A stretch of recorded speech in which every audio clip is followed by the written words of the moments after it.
नमस्कार दोस्तों, मेरा नाम है आशुतोष और आप देख रहे हैं डायनामिक इम्पल्शन। आज के इस वीडियो में हम बात करेंगे 29 जुलाई 2021 के करंट अफेयर्स की। और ज्ञान को कभी भी छोड़ना नहीं चाहिए, इसलिए वीडियो को अंत तक अवश्य देखिएगा। सबसे पहला प्रश्न है, यूनेस्को की विश्व धरोहर सूची में धोलावीरा को जोड़ा गया है, यह किस राज्य में है? A Telangana, B Gujarat, C Uttarakhand, D Tamil Nadu. The right answer is Gujarat. So UNESCO विश्व धरोहर स्थल सूची में गुजरात को धोलावीरा को भी जोड़ा गया और अब भारत में कुल 40 विश्व धरोहर स्थल हो चुके हैं। ये बहुत ही खुशी की बात है। यदि आपको समझना है क्यों, तो मैं आप लोगों को बता रहा हूँ। वर्ल्ड अफेयर्स प्रशांत धवन जी का वीडियो उन्होंने डाला है लेटेस्ट, आप उसे देखिए, उसे जाके आपको पूरा समझ में आ जाएगा और उसे लास्ट तक देखिएगा। अगला प्रश्न है, गुजरात के मुख्यमंत्री बाल सेवा योजना के तहत अनाथ बच्चों को क्या दिया जाएगा?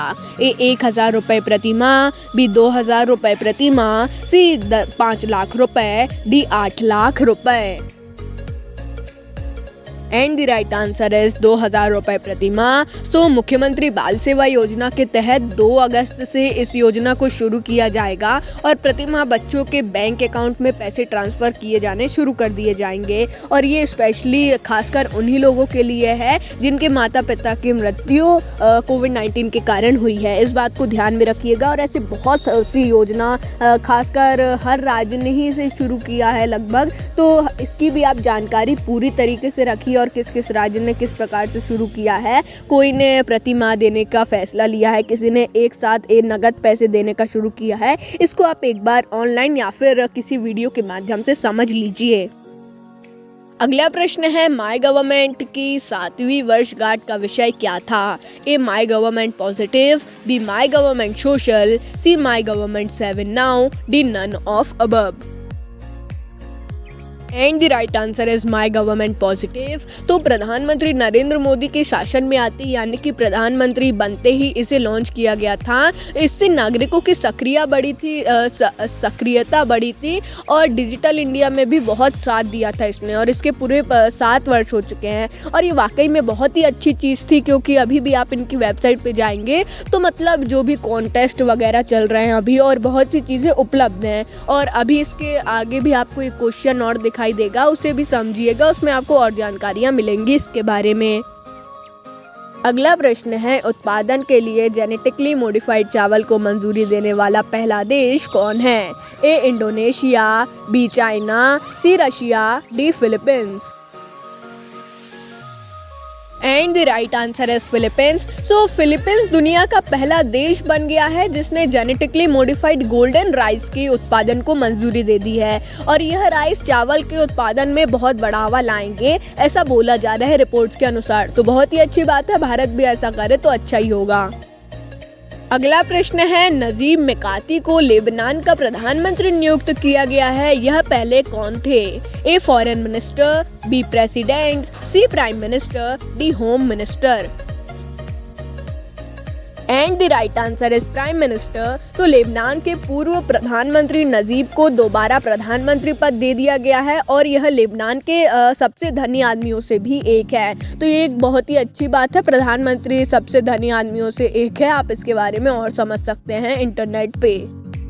अगला प्रश्न है, सुजल परियोजना के माध्यम से 24 घंटे पेयजल उपलब्ध कराने वाला भारत का पहला शहर कौन सा है? A Ropar, B Puri, C Raipur, D Bareilly. And the right answer is Puri. So Odisha के मुख्यमंत्री नवीन पटनायक के द्वारा शुरू की गई सुजल ड्रिंक फ्रॉम टैप के तहत पुरी पहला ऐसा शहर बन गया है जहां स्वयं 24 घंटे नलों से पेयजल आता है। और ये बहुत ही बेहतर बात है। और ऐसा अभी जो योजना चल रही है उसका नाम आपको कमेंट सेक्शन में बताना है। और यदि आपको कमेंट अगर सही होता है आपका उत्तर, तो हम अगले वीडियो में आपका कमेंट अवश्य लेंगे। अगला प्रश्न है, IBBIC में हिस्सेदारी किसने खरीदी है? A Axis bank, B ICICI bank, C HDFC bank, D all of above. And the right answer is all of above. So ICICI bank, HDFC bank और एक्सिस बैंक ने आईबीबीआईसी की हिस्सेदारी खरीदी और ये तीनों बैंक ने एक साथ हिस्सेदारी खरीदी है। तो इससे देखने से ये लगता है कि एकदम से इसको शेयर बढ़वाने थे अपने, इसीलिए इसने ऐसा किया है। आपको क्या लगता है इसके बारे में कमेंट सेक्शन में अवश्य बताइए। अगला प्रश्न है, देवारण्य योजना किसके द्वारा शुरू की गई है? A Gujarat, B Bihar, C Madhya Pradesh, D Uttar Pradesh. And the right answer is Madhya Pradesh. So Madhya Pradesh के मुख्यमंत्री शिवराज सिंह चौहान जी ने इस योजना की शुरुआत की है और इस योजना के तहत आदिवासियों को औषधीय और सुगंधित पौधों की खेती कर समृद्ध करने की बात की गई है। बहुत ही अच्छी योजना है। इसके बारे में और जानकारी चाहिए तो हम शायद इस पे और वीडियो डालें, एक शॉर्ट्स वीडियो शायद बनाएं, तो उसे देखना मत भूलिएगा। अगला प्रश्न है, FOSS4 GOV इनोवेशन चैलेंज किसके द्वारा लॉन्च किया गया है? A Ashwini Vaishnaw, B Yogi Adityanath, C Narendra Modi, D both A and B. The right answer is both A and B. So my government की 7वीं वर्षगांठ में अश्विनी वैष्णव और योगी आदित्यनाथ ने फॉस फॉर गवर्नमेंट, इसका रियल प्रोनाउंसिएशन है नहीं पता, को लॉन्च किया है। और इसमें भारत सरकार की योजनाएं और अलग अलग चीज़ें जैसे कि PIB है, लेकिन वो सूचना देता है, लेकिन ये उसमें फॉर्म कैसे भरे, फॉर्म डालेगा और बाकी सब भी इसी वेबसाइट पर हो सकता है। अगला प्रश्न है, मीराबाई चानू को कौन सा पद दिया गया है? AIS, B sports minister Manipur, B SP, D head sports officer. And the right answer is SP। तो मीराबाई चानू को एडिशनल SP इन स्पोर्ट्स का पद दिया गया है, तो बहुत ही अच्छी बात है। तो दोस्तों ये था अंतिम प्रश्न। मिलते हैं अगले वीडियो में। नमस्कार। Dynamic impulsion.